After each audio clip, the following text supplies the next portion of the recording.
toko faharoa. Apokalipsy toko faharoa andininy fahavalo ka hatramin'ny faraka amby folo, manao hoe amin'ny anaran'i Jesosy. Ary sorato an'ny anjelin'ny fiangonana any Smirna, izao no lazainy voalohany sy ny farany, izay efa maty nefa velona indray. Fantatro ny fahorianao sy ny fahantrahanao, nefa manan-karena ianao, ary ny fitenenan ratsy ataon'izay milaza ny tenany ho jiosy, kanjo tsy izy fa sinagoga ny Satana. Aza matahotra izay efa eretanao, indro ny devoly efa nao ny sasany aminareo ao an-tranomaizina, mba ho voazahatoetra ianareo ary hanam-pahoriana hafoloana. Aoka ho mahatoky hatramin'ny fahafatesana ianao, dia omeko anao ny satroboninahitra fiainana. Izay manantsofina, aoka izy haino izay lazan'ny fanahy amin'ny fiangonana, izay maharesy dia tsy ho simba ny fahafatesana faharoa. Amen. Araka ny nambara teo dia ny tapany by amin'ny andinin'ny fahafolo, izay averintsika vakina manao hoe aoka ho mahatoky hatramin'ny fahafatesana ianao, dia omeko anao ny satroboninahitra fiainana. No ny sotonantsika ny teny alahatra manao hoe ny satroboninahitra fiainana lovan'izay maharitra. Heverina ary fa tsy sarotra ho antsika ny mahatakatra izay tian'ny lahateny izay ambara amin'ity tenin'Andriamanitra ity. Heverika fanahy ianao aza ny nazo ny anjara dia hainao tsara ny hamelabelatra amin'izany hoe ny satroboninahitra fiainana lovan'izay maharitra. Amin'ny mahalateny aza nefa dia hojerevantsika reto zavatra anankiroa lehibe reto, dia amin'ny tapany voalohany jerevantsika ny an'ireo atao hoe contexte manodidina izay tsara ho fantatra manoloana an'ity lohatenitsika ity. Dia indrindraindrindra zany fa ilay toko faharoa andininy fahafolo. Amin'ny tapany faharoatsika dia hiezaka hanazava fohy arak'izay azo atao an'izay lohateny izay. Raha miresaka ny amin'ny hoe contexte dia zavatra vitsivitsy ihany koa tsy maintsy resantsika ao. Dia resaka fohy momba ny boky Apokalipsy tsika, dia avy eo iresaka fohy momba ny fiangonana atao Smirna.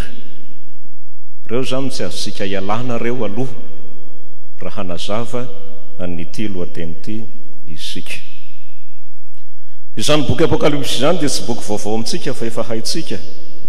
Izy ny farany ao amin'ny ireo boky kanonika misa 980 ao amin'ny baibolitsika. Tsy izy akory no kely sy bitika ka atao hoe kely dia tsy hitan'ny olona dia natao any amin'ny farany, fa ny mifanohitra amin'izany araka na fitenenana hoe ny vodiaina tsy miainga aloha fitenitsika azy, ary koa ny hoe any amin'ny farany vao misy vaintiny, dia heverina fa izany no nametrahana ity boky ity ho farany ao amin'ny baibolitsika. Karazan-tsoratra iray eo amin'ny fomba fanoratana ny atao hoe soratra apokaliptika, ary efa hatramin'ny andron'ny testamenta taloha izay tombanina ny mpandinika ho tokony amin'ny taona 200 talohan'i Jesosy ka hatramin'ny taona 100 taorinan'i Jesosy no ny roborobon'ny atao hoe soratra apokaliptika.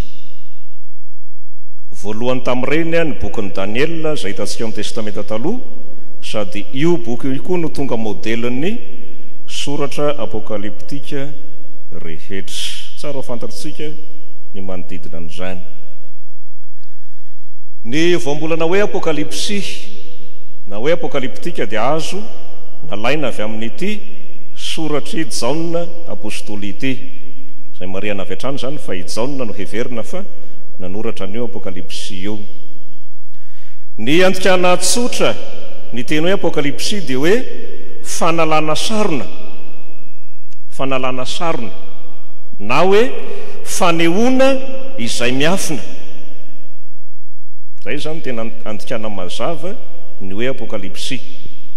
Tianao lazaina amin'izany dia hoe misy hevitra na zavatra izay misarona na miafina tsy tena hita mazava tsara ka ny fanalana n'izany sarony zany no afantarana an'io zavatra zay manjavozavo io. Ara-bakteny izy zay fa raha azavaintsika ara-tsoratra masina, satria mazava ho azy fa resa-pivavahana, resa-tsoratra masina no lazaina fa tsy mazava, lazaina fa manjavozavo, ka ny apokalipsy no manala n'izany sarony zany. Dia zao no ahafana manazava azy. Hatramin'ny andron'ny testamenta taloha dia efa niteny tamin'ny alalan'ireo olom-boafidiny maro samihafa Andriamanitra fa tsy honina mandrakizay eo amin'ny tany izay honenany reto olona nantsoiny reto. Tsaroantsika ny fiantsonan'i Abrahama amin'ny Genesis 2:20, fa tsy maintsy mandao ny rainy, ny reniny, ny taniny ray aman-dreniny, ny havany sy ny fananany rehetra izy makany amin'ilay tany izay omany Jehovah'Andriamanitra ho azy, izay nolazainy hoe tany tondra-dronono sy tantely. Tsy maintsy miala tao amin'ny tany harana moa ny voalaza fa nisy azy ireo, ka tsy maintsy miala tao izy ho any amin'ilay tany izay nampanantenaina izay voalaza fa tondra-dronono sy tantely. Ary ny zanak'Israely dia nahafantatra sady ny onina fa ny tany Kanana izany tany tondra-dronono sy tantely zany. Manazava ny hoe zavatra manjavozavo mila alana sarontsika izao amin'izany resaka izany. Aty amin'ny andron'ny testamenta vaovao kosa dia nilaza mazava ny Tompo Jesosy Kristy Tompontsika zany fa izany tany tondra-dronono sy tantely zany dia tsy iza fa ny lanitra na ny fiainana mandrakizay. Tandindona ihany ny tany Kanana tao amin'ny testamenta taloha, izay tsy ho adinontsika fa testamenta taloha dia fanomanana izay ho tanteraka dia amin'ny testamenta vaovao. Io no nolazain'i Jesosy hoe ao an-tranony raiky misy fitoerana maro, lazainy hoe fitoerana maro ao an-tranony ray, araka ny Jaona 5:12. Paoly apôstôly ihany koa dia nilaza n'izany hoe trano tsy natao tanana izay voarafitra Andriamanitra, araka ny Korinthianina 2:5-2. Io zany ilay tany tondra-dronono sy tantely. Na dia tamin'izany andron'i Jesosy zany aza nefa dia mbola somary nanjavozavo ihany, indrindra ho an'ireo olona izay niara-niaina tamin'i Jesosy, indrindra ny fahitany an'ity rangahy izay milaza ny amin'izany fiainana mandrakizay zany, ka nilazan'ny Fariseo sy ny namany hoe tsy Josefa izay fantatsika ny ray aman-dreniny eo Nazareta va ity. Dia midika izay fa sarotra tamin'ny Jiosy ihany nahafantatra ny amin'izany fiainana mandrakizay zany, ka na dia izy ilay tena fiainana mandrakizay aza no nilaza ny amin'ny fiainana mandrakizay dia mbola nanjavozavo tamin'ny Jiosy ihany izany. Noho izany dia mila alana tanteraka ny sarona dia ny boky Apokalipsy izay mamarana ny baibolitsika no manala izany sarona izany. Heverina zany fa aorinan'ny Apokalipsy dia hazava tsara ny amin'izany tany tondra-dronono sy tantely izay omany Jehovah'Andriamanitra ho an'ny olona izany. Raha resahana moa ny hoe aorinan'ny Apokalipsy dia manondro aniza indrindra zany, manondro atsika fiangonana ankehitriny zany, manondro anao izay mamonjy an'izao fotoam-pifoazana izao zany.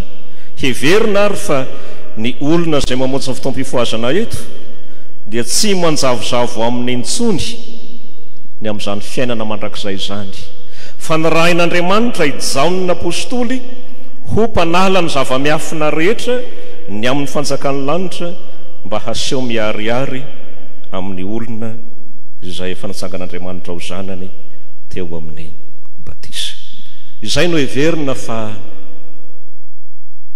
ny boky tahaka ny vodiaina tsy miainga aloha izany Apokalipsy izany, satria izy no tena manala ny takona sy ny zavozavona rehetrarehetra momba n'izany fiainana mandrakizay izany. Manarak'izay dia tsy adinoitsika fa na dia manana an'izay endriny atao hoe apokaliptika ao amin'ny baiboly izy moa dia misy fanampina anarana hoe fanambarana. Na dia manana an'izany endriny izany azy izy dia lazain'ny mpandinika ihany koa fa manana endrika taratasy alefa ihany koa tahaka an'ireo epistily samihafa ao amin'ny testamenta vaovao ity boky ity. Manamarina izany indrindra ireo fomba antsoratra hitantsika amin'ny toko faharoa sy ny toko fahatelo, ao ny fiarabana, ao ny firarintsoa, ao ny fanaovam-beloma izay atsoina amin'ilay hoe salutation apostolika, dia hitantsika ao amin'ny toko faharoa sy ny toko fahatelo. Noho izany akoatra ny maha-apokaliptika azy dia manana endrika taratasy alefa ihany koa izy. Izany no midika fa matoa alefa ny taratasy dia misy fiangonana ivan-tanany handray ny lesona avy aminy izany taratasy izany. Amin'ity endriny farana lazaina teo ity indrindra no misy ny anjarantsika amin'izao toko faharoa andinin'ny fahafolo zao, ao anatin'ilay endriny atao hoe taratasy alefa na epistily. Dia mazava fa ny fiangonana atao hoe tany Smirna no nandefasana ity misy ny anjarantsika ity. Ka izay no mahatonga antsika nilaza teo alohany hoe tsy maintsy miresaka n'izany fiangonana atao Smirna zany tsika mba hahafantarantsika tsara ny hevitra ilay teny hoe satroboninahitra fiainana lovan'izay maharitra. Ka ny konteksta faharoa jerevantsika zany dia ny hoe ny mombamomba ny Smirna sy ny fiangonana tao. Dia hoy ny mpandinika hoe tanàna tranainy izay tsy dia fantatra loatra ny andohany zany tanàna ny Smirna zany. Everina hoy ny mpandinika fa tokony efa tamin'ny taona 1000 BC, 1000 talohan'ny nahaterahan'i Kristy no efa niorina ny tanànan'ny Smirna. Kanefa noravain'ny fahavalony izy tamin'ny taona 900 taorianan'i Kristy, ary tsy tafatsangana intsony raha tsy tamin'ny taona 700 taorianan'i Jesosy, talohan'i Jesosy Kristy indray. Voalaza mpandinika ihany koa fa tanàna ny ray petsapetsa, haitsika ny hevitra zany, samy mipetsapetsa ao zany. Tanàna ny ray petsapetsa tamin'ny Roma i Smirna. Roma izay fantatsika fa renivohitra zao tontolo zao amin'ny sokajiny samihafa mahafirenendehibe azy, ka ny ray petsapetsa tamin'izany Smirna. Ka tia ny kolotsaina sy ny fomba mpivavahana romanina izy. Ka izay tsindrina indrindra amin'izany hoe kolotsaina momba fomba mpivavahana romanina zany dia ny fanompona ny amperora romanina. Nakatoerana tahaka ny Andriamanitra ivavahana ny amperora tamin'izany, ka izay ny kolotsaina izay ny fehy an'ity tanàna Smirna ity. Raha ny momba ny fiangonana dia izao ny voalazan'ny mpandinika, tsy fantatra marina izay tena nanorina ny fiangonana atao Smirna. Kanefa saika eken'ny mpandinika ny sosokevitra izay milaza fa i Paoly tamin'ny dia ministerialy izay nataony tao Efesosy no nanorina n'izany fiangonana tao Smirna izany, araka ny asan'ny apôstôly toko 7:10 andininy 10. Mariana moa fa tsy misy toerana hafa amin'ny soratra masina ahafantarantsika momba ny Smirna afa-tsy ity toko 2 andininy 9 ka hatramin'ny 12 amin'ny apokalipsy ity. Fiangonana 7 no voalaza fa nanaovan'i Jesosy fanamariana ka nandefasana an'ireto taratasy ireto, dia reo hitantsika manomboka amin'ny andininy 1 amin'ny toko 2 reo zany. Dia rehefa mandinika an'ireo tsika dia mahita fa ny 5 amin'izy ireo dia nahazo teny mafy, fananarana mafy avy amin'i Jesosy. Dia tsy iza fa Efesosy, Pergamosy, Tiatira, Sardisy ary Laodikia. Tsy ao anatin'ilay anjarantsika fa ireo 5 ireo dia nahazo teny mafy, nalazaina hoe teny maharary avy amin'i Jesosy. Fa ny anankiroa kosa izay ao anatin'ny anjarantsika dia Smirna sy Filadelfia dia tsy mba nahazo an'izany teny maharary zany. Ny antony ho an'ireo fiangonana 5 dia tonga nampifangaroaro zavatra samihafa momba ny finoana izy. Dia hoy ny mpampianatra any amin'ny Salta raha milaza azy hoe tonga tonga safiotra ny fomba mpivavahana tamin'ireo fiangonana dimy ireo. Tsy inona io safiotra io fa ny fiatsaram-belatsia io. Ka izany no nahazon'ireo fiangonana dimy teny marary tamin'i Jesosy. Fa i Smirna sy Filadelfia kosa dia naharitra tamin'ny finoana marina an' Jesosy. Ka na dia nisy aza resantsika teo ny santionany anankiray fanomponany amperora romanina, fa mbola misy hafa koa izay lazaintsika rehefa avy eo. Niatra tamin'ny fiangonana tao Smirna dia tsy mba nivadika tamin'izany ny fiangonana, fa nitoetra tamin'ilay fitiavana voalohany mandrakariva izy. Izany fitoerany amin'ny fitiavana voalohany izany dia tena voasedra, tena nandalo fisedrana, ka nivokatra ny fisedrana dia hoe mahatoky amin'izay finoanan'i Jesosy izay izy. Ndenka izay rehefantsika ny andinin'ny fahasivy izao ny voalaza hoe fantatro ny fahorianao sy ny fahantrahanao ary ny fitenenan ratsy izay ataon'izay milaza ny tenan'io Jesosy kanjo sy izy fa sinagogan'ny Satana. Lafaoro mahamay izay niatra tamin'ny kristianina tao Smirna io, ny fahorianao, ny fahantrahanao, ny fitenenan ratsy ataon'ny sinagogan'ny Satana aminao.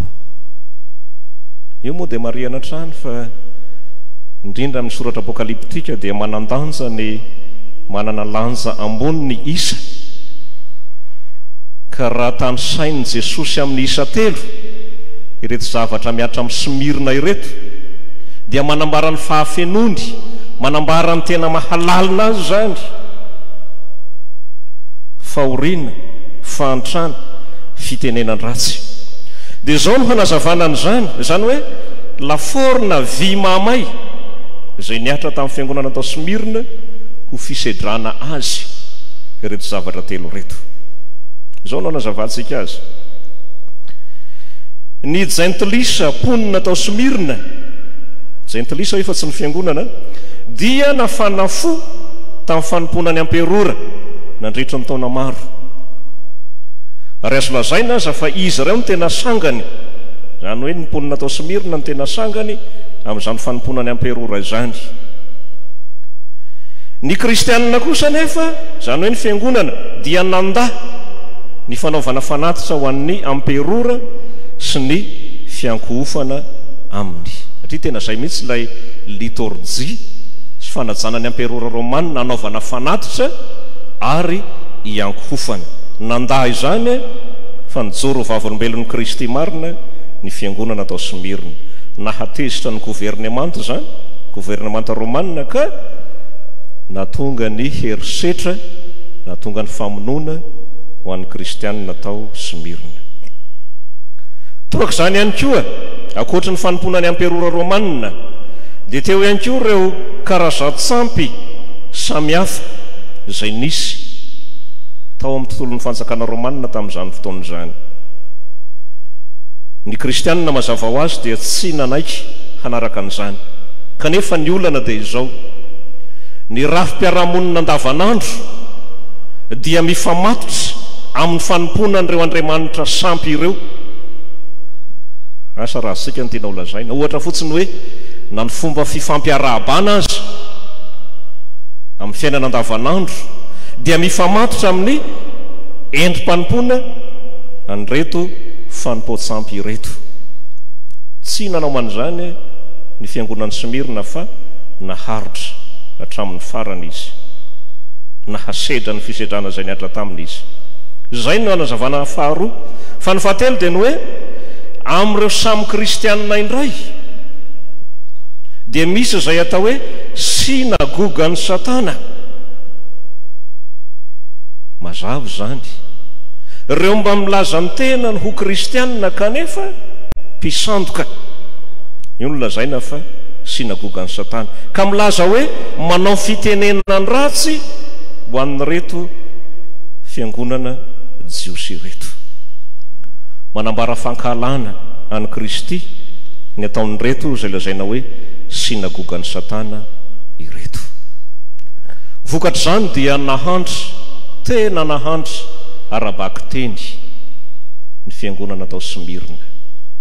Norobaina ny fananany, natao tsindry azo lena ny kristianina, tena nampahatraina arabaky teny, kanefa nanan-karena ny amin'ny finoana an Jesosy izy. Ireo ry havana raha fitinitsika, tena voafintina izy izay, ny amin'ireo contexte tsara ho fantatra manoloana nyity lohatenitsika ty dia ny hoe satroboninahitra fiainana lovan'izay maharitra. Eo amin'ny andinin'ny 10 mizara roa tsara moa io andinin'ny 10, misy tapany A, misy tapany B. Dia zao ny ambaran'ny tapany A hoe aza matahotra izay feretanao indro midevoly efa nao ny sasany aminareo ao an-tranomaizina mba ho voazahatoetra ianareo hary hanapahoriana afoloana. Tonga dia fampahirezana avy hatrany nataon'i Jesosy, aza matahotra. Tsy maintsy andalo an'izany gadravy ataon'ny Satana izany ianareo, ary tena fanagadrana, endrim-panagadrana ataon'ny Satana ireo zavatra izay nitanosaina teo aloha ireo. Kanefa dia manome toko ny tompo eto hoe aza matahotra izay efa hiaretanareo. Toa manambara aza izany fa hoe mbola ho mafimafy noho izao aza izay hiatra aminareo, kanefa aza matahotra. Ny filazana moa raha somary miverina kely atsika eo aloha, zareo ange ny tapany faharoa amin'ny andinin'ny 19, izao no lazay ny voalohany sy ny farany izay efa maty nefa velona indray. Fanambarantena goavana taon'i Jesosy io, izay tia miteny amin'ny fiangonanao Smirna hoe aza matahotra ity, ilay efa maty nefa velona, ilay tsy laitra ny fahafatesana intsony, ilay voalohany sy farany. Tena fanambarantena zany ka ahatsiarovana ilay fanambarantena amin'ny Exodosy hoe izao izay izy hatrizay ka ho mandrakizay. Noho izany ny teny hoe aza matahotra dia tena mipaka tanteraka any amin'ny atifoniny ireto kristianina tao Smirna ireto. Tsy maintsy ho voagadra ianareo, kanefa aza matahotra fa ny tompo momba anareo ny amin'izany.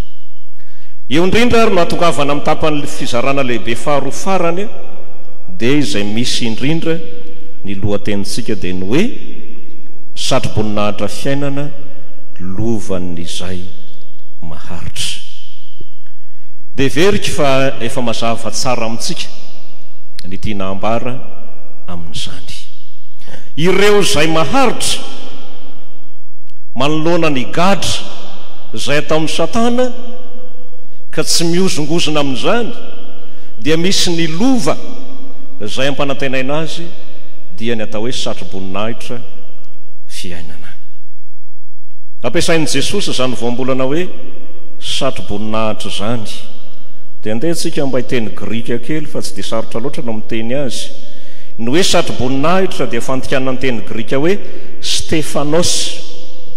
Stefanos miaraba manokana n'izay manana anarana hoe Stefan rehetrarehetra na Stefanina, raha Stefa rehetrarehetra, fa satroboninahitra ny hevitra izany anaranareo izany. Eo kokoa ny raha Stefa rehetrarehetra izay tonga eto na lehilahy izy na vehivavy. Stefanos adika mahitsy hoe corona, dia indrisy fa zany koa no nazony anarana hoe coronavirus. Ty ohatra nyendrika corona ilay corona iny le ahitantsika azy amin'ny sary, fa tsisy idirany amin'ny Stefanina zany coronavirus zany, efa resin'i Jesosy zany amin'ny anaran'i Jesosy. Ampiasain'i Jesosy io voambolana io.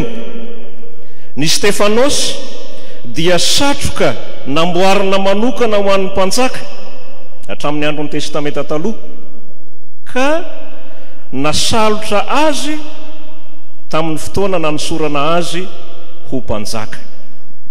Ohatra mpanjaka faharoa, toko 112, andinin'ny 12. Hatrany zany no ipoiran'ny voambolana atao hoe satroboninahitra. Ka rehefa misatroka an'izany satroboninahitra zany ny mpanjaka, dia manambara ny heriny sy ny fahefany mba amin'ny voninahiny rehetra ny fahitana izany satro-boninahitra eo amin'ny lohany izany. Noho izany ny hoe satro-boninahitra ao amin'ny soratra masina, fantatsika ihany moa fa teny anankiroa natambatra zany hoe satroka sy hoe voninahitra, kanefa dia tonga teny iray ilazana fahatsarana, ilazana fihamboniana ny atao hoe satro-boninahitra. Henoy ange ny filazan'ny mpanao ohabolana azy, asa namba hifahitantsika reto fa dia mahafinaritra ny zara azy amintsika. Ny vehivavy tsara dia satro-boninahitry ny lahy. Mahafinaritra n'izany. Ny vehivavy tsara dia satro-boninahitry ny lahy. Ohabolana toko 12:5, zavatra fironitra zany fa amin'ny soratra masina, toko 12:5 amin'ny ohabolana. Tiako ny anankiray, satro-boninahitry ny hendry ny harendry. Satro-boninahitry ny hendry ny harendry. Ohabolana toko 12:5. Ty ray ty ny tena mahafinaritra be. Satro-boninahitra tsara tarehy ny volo fotsy. Satro-boninahitra tsara tarehy ny volo fotsy. Samy hoe makakely amin'ny azy. Zay mbola tsy manana satro-boninahitra.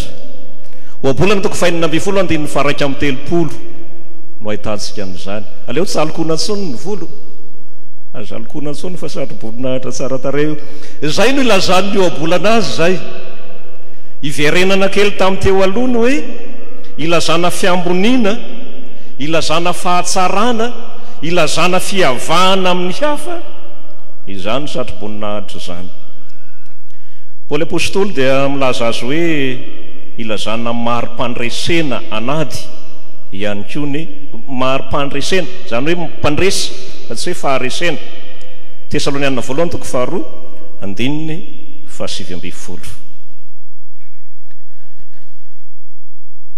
Ny satroka tsilo izay nampisatrohana ny Kristy, izay haitsika ny amin'izany tantara zany, dia lazaina fa ny tena satro-boninahitra ambony indrindra iny satroka tsilo iny, tena koronina ambony indrindra iny satroka tsilo iny, satria fototsy ny fiamboniny ary mampiseho azy ho mpanjaka lehibe ao amin'ny fanjakan'ny lanitra izany. Ireo izay nanrandrana n'ilay satroka tsilo ka nampisatroka azy an'i Jesosy dia nihevitra azy io fampijaliana sy io fampanaintainana azy. Fa ny heviny ara-teolojia kosa dia maneho ny tena mahampanjaka azy zay hiaritra fahoriana mba hahatanteraka ny fanjakan'ny lanitra. Ka na dia koronina nampitetera azy, izany koronina natao tamin'i Jesosy zany, dia mariky ny fiamboniny satria mariky ny mahampanjaka lehibe azy ao amin'ny fanjakan'ny lanitra zany. Ka io no izany rehetra zany natonga an'i Jesosy ampiasa ny teny hoe satro-boninahitra lovan'izay maharitra. Mazava ho azy ihany koa fa ny fanakambanana ny teny hoe satro-boninahitra amin'ny hoe fiainana, ny hoe fiainana indray dia atao amin'ny teny grika hoe zoe. Zany hoe ty te hoe satro-boninahitra fiainana ty zany raha kamana dia hoe Stephanos zoe, satro-boninahitra fiainana. Rehefa akambana izy roa dia ilazana mazava, zany hoe tonga teny iray mahaleo tena ilazana ny fiainana mandrakizay. Satro-boninahitra fiainana zany dia tsy inona fa ny fiainana mandrakizay. Paoly apôstôly sy Jakoba apôstôly dia efa nampiasa ihany koa an'ity voambolana ity. Fantatsika zany fa apôstôly telo lehibe sy matanjaka dia ao Jaona izay nanoatra ny Apokalipsy, Paoly ary Jakoba dia samy nampiasa izany hoe satro-boninahitra fiainana zany. Zao no voalazan'i Paoly amin'ny Timoty 2:4 manao hoe amin'ny anaran'i Jesosy: hatrizao dia tehirizina ho any satro-boninahitry ny fahamarinana izay omeny tompo tsara marina ho ahy amin'izay andro izay. Satro-boninahitry ny fahamarinana, io lay lova ho an'izay maharitra. Zao kosa nilazany Jakoba azy, Jakoba 1:2-12, sambatra izay olona maritra fakapanahy, fa rehefa voazahatoetra izy dia nyray ny satro-boninahitra fiainana izay nolazain'ny tompo homena izay ty azy. ty zany dia tena mitovy tanteraka amin'izay ampiasainy Jaona sy ny an'ny Jakoba dia ny hoe satroboninahitry ny fiainana. Jakoba toko voalohany 12. Dia mazava eto fa ny antoka azahoana ty satroboninahitra ity dia ny fananana faharetana hatramin'ny fahafatesana. Satria izay mihitsy moa nambaran'ilay fehezanteny ato hoe aoka ao mahatoky hatramin'ny fahafatesana dia omeko anao ny satroboninahitra fiainana. Isan'ny fepetra lehibe izay takiana amin'ny olona zany ny fiaretana eny fa na dia hatramin'ny fahafatesana azy dia ilaina izany fahatokisany zany. Ny hoe mahatoky adika amin'ny teny grika hoe pistos, izay ny hoe mahatoky, pistos, izany hoe tsy voahozongozona, izany hoe tsy mivadika. Ary teny ray tarika amin'izany pistos zany ny teny hoe pistis, miovahia fotsiny ilay zanatsoratra farany izay ilazana ny hoe finoana. Pistos zany mahatoky, pistis finoana. Ka teny fianakaviana iray ihany na ny pistos na ny pistis. Ka raha miteny zany ny teny eto hoe aoka ao mahatoky dia azo lazaina ihany ho ihany koa hoe aoka haharitra amin'ny finoana. Eny fa na dia hatramin'ny fahafatesana aza na dia amozana ny aina aza mba azahoana ny satroboninahitra fiainana. Izay mahatoky hatramin'ny fahafatesana momba ny finoanan'i Kristy ary no lazaina fa izay maharitra eto amin'ity lohatenitsika ity. Izay maharitra fa tsy ilay maharitra, tsy maro koa ilay maharitra izay hiakatra kianja afaka minitra vitsy akory. Bare azy ny tiana resahana. Fa izay maharitra ny resaka eto, lovan'izay maharitra na dia hatramin'ny fahafatesana azy.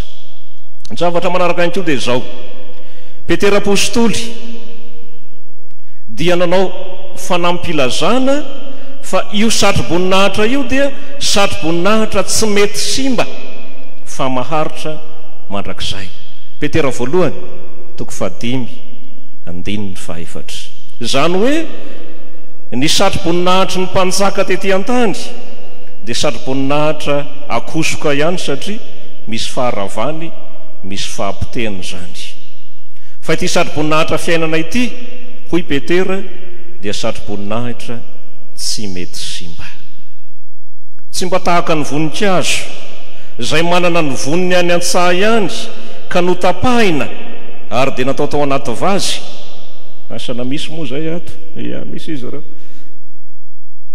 Dia lazaina fa hoe voninkazo velona. Io mba diniantsika kely aloha io, velona ve ireo voninkazo notapahana ireo dia atao anaty vazy. Avy eo fitahana ilay voninkazo dia mody asiana rano ao anatin'ilay vazy. Fa andeha ange jereo afaka andro vitsivitsy fa milofika ihany izy, voninkazo maty ihany zany. Ny tena idealy eto dia reto voninkazo velona tena maniry reto, ireo no tena voninkazo velona.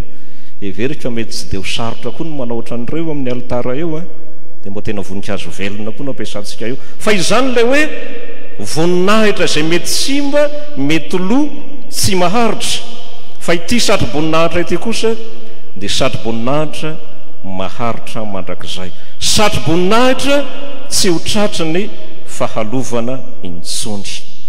Ary izay misalotra izany satroboninahitra fiainana izany dia sambatra mandrakizay, hanam-pifaliana mandrakizay, ny laoza ny fangirifirina sy ny fanaintainana, ary na ny tenany azy dia hitafy ny nofo ara-panahy, tsy ho tratry ny fahalovana intsony.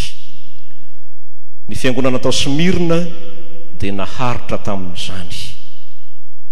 Ka efa didim-pitsarana ho an'ny fiangonana tao ny hoe efa no mananao anao ny satroboninahitra fiainana. Ry havana malala, todika aminao ny tompo ankehitriny fa ny satroboninahitra fiainana izay no azavaina teo dia lova ho an'izay maharitra. Mandrakariva dia zahan-toetra manoloana ny zavatra samihafa ny fiainan'ny kristianina. Marobe ny zavatra manodidina azy izay tonga fitaovana eo ampelantanan'ny devoly hanagadrana azy amin'izany maha-kristianina azy zany.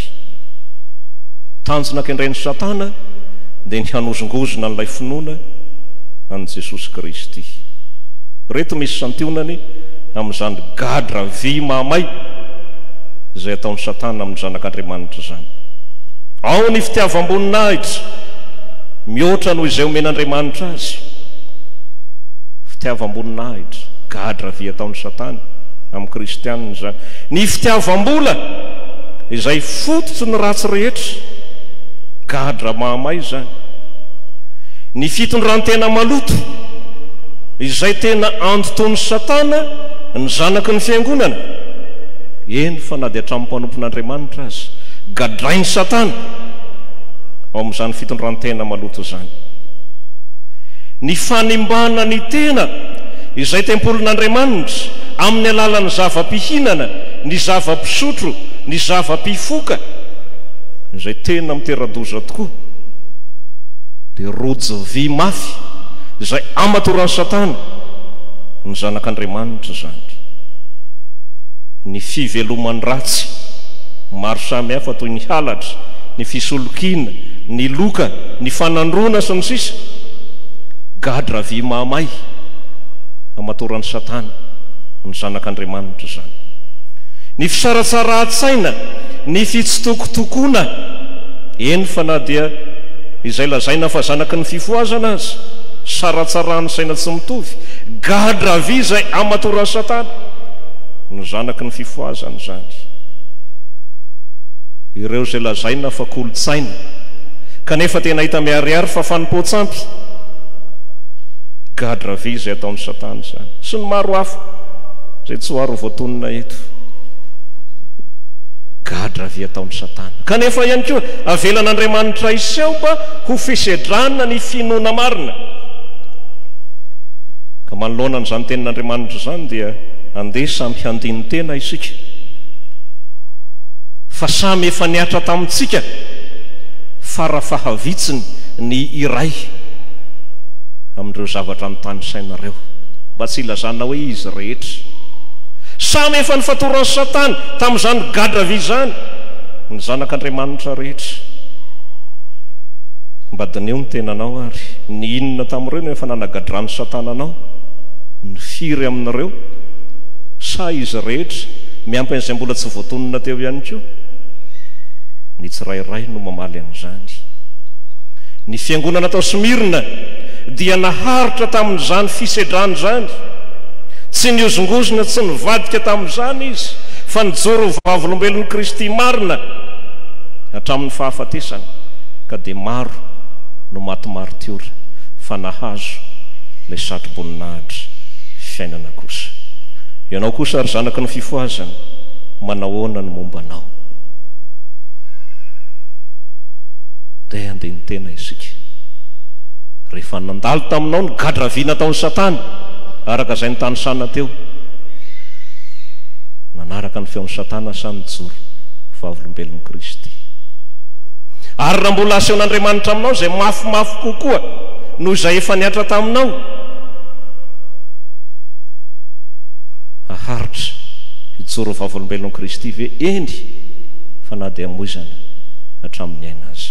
Maireza ry havana, manana fanantenana fa ny satro-boninahitra fiainana dia lova ho an'izay maharitra amin'ny finoanan'i Kristy dia ny fandovana ny fiainana mandrakizay. Man'Andriamanitra rery ny voninahitra izay fazy hatramin'ny taloha indrindra ka mbola ho azy maharitra mandrakizay. Amen.